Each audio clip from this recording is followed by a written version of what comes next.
So when it comes to my body, I'll look in the mirror and it brings in that disconnect, that dissociative part of it, where it's just not what I think I look like. It's adjacent to body dysmorphia.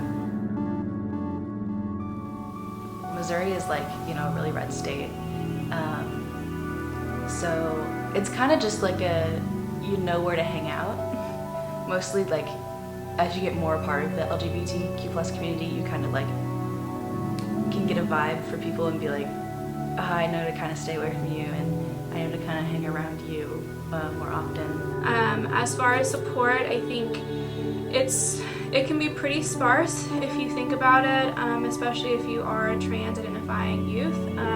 It can be really easy for legislation to come out that's targeted towards you as a human being and a person, and that makes you just feel unseen, not valued as a human being. And so just kind of being in that, I think it can be really tough for our trans youth just to feel that support and sense of community when the multiple states are saying that you don't have or shouldn't have access to just regular human needs.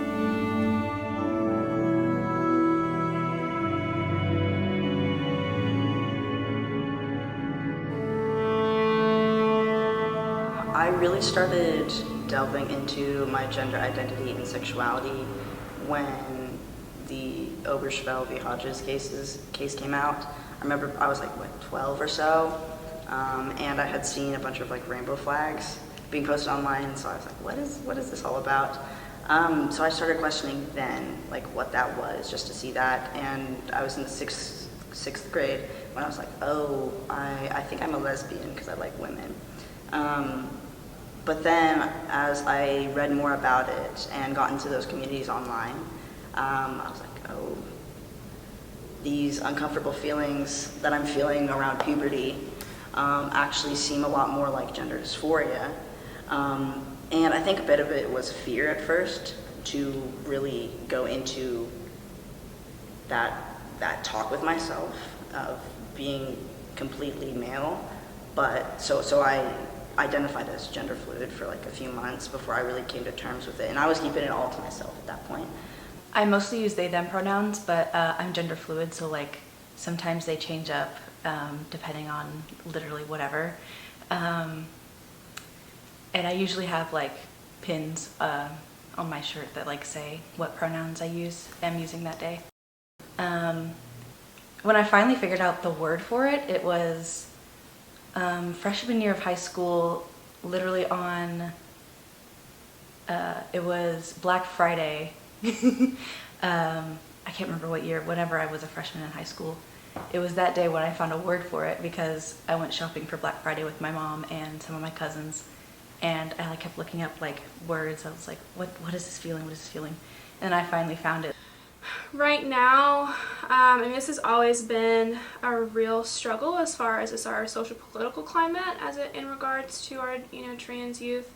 There's been consistent tensions and constant legislation that has been passed over the years that's anti-LGBTQ+, but more specifically targeted towards anti-trans legislation. However, I think just more so recently, in these past couple of years, it's been more in the mainstream. So more folks are starting to talk about it, more folks are asking the questions, which I think is really good as far as questioning why these legislations are actually being put into place now. Let's see, high school, yeah, well, there was people who were like, homophobic and transphobic, but I mostly obviously chose to hang around people who were also part of the community or allies.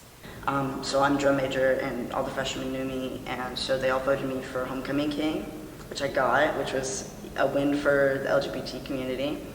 But the moment that happened, a few days later, I woke up to so many texts saying, oh my goodness, Luke, I'm so sorry about what everybody's been saying about you. It was endless streams. I think in the first day, it was probably like 50 messages alone on Instagram, not even in messages or emails, things like that. And I had found out that so much of the student population had been discussing who I was. Yeah, there are a few instances at my high school that, I know that one instance where like, it was for a day of silence, and it was a poster hung up on a stairwell, and I can't remember what it said, but it said something queer, and someone ripped it down, and that day was actually really scary for me. And I even found out a few months later that I had been getting death threats without me knowing. And it really all sparked from when they posted a photo on the school website of who won homecoming court, which, they do all the time, but they had to turn the comments off because the parents were just so rude in the comments, to put it lightly. The school supported me surprisingly well.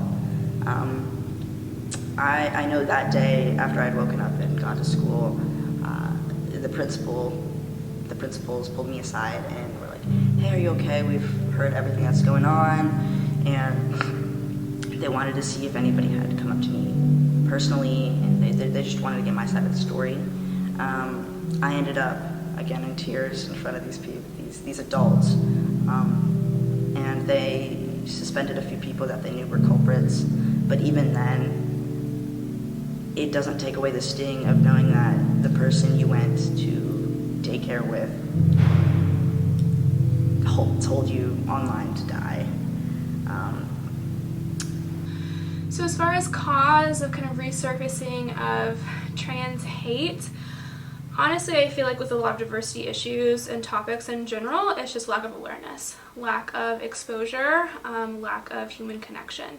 So, and I can't speak for everybody, but I feel like in my just experience, it seems that a lot of people who are putting out this hate language and these hate concepts, they've never actually had a sit down and just a conversation with someone who identifies as trans. So it's like, obviously it's beneficial for kids in the LGBTQ plus community to know terms, but it's also important for like allies to like know the terms, and like for kids to be acclimated to that kind of language so that they can be supportive in the future, and it be kind of normalized for them, and we can end like stigma and stereotypes and everything like that.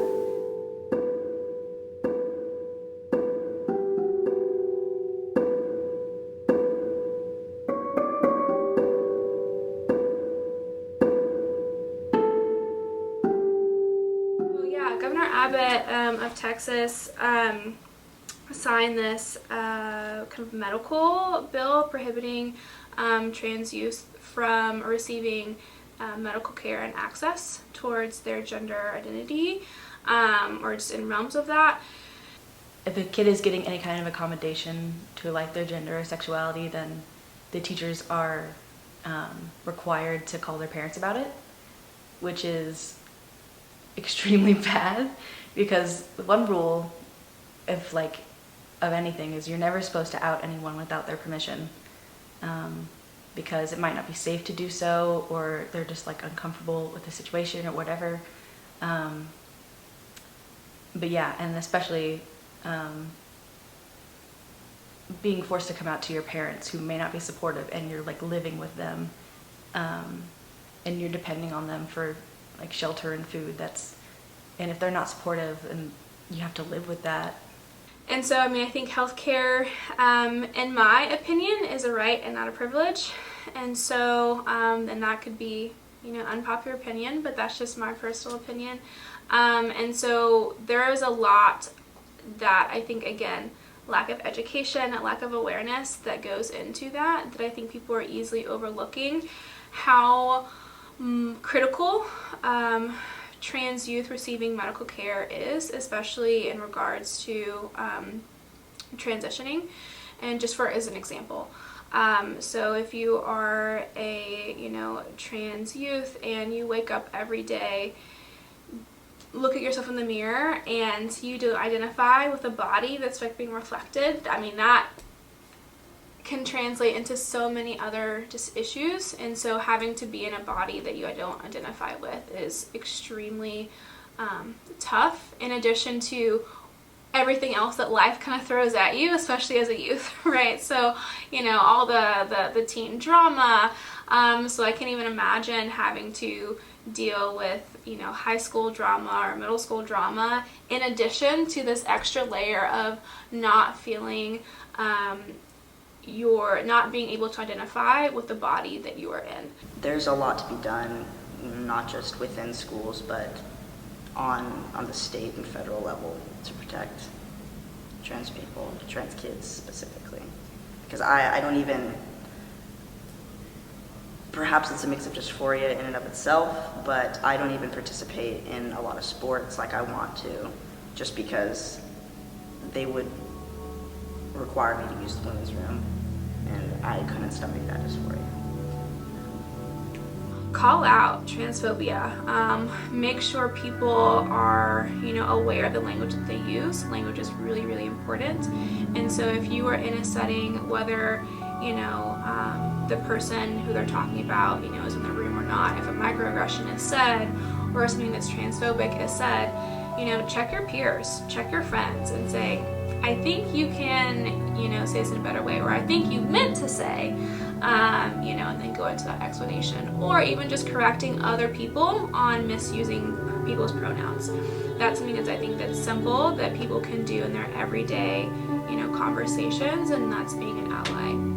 There's a section of people that just do not support or judge people based on how they look or their own experiences. It's incredibly ableist at times, incredibly racist, fatphobic, xenophobic, and I think we need to really come together and show that we really are united regardless of those aspects of ourselves, because we have endured that we have endured that oppression of being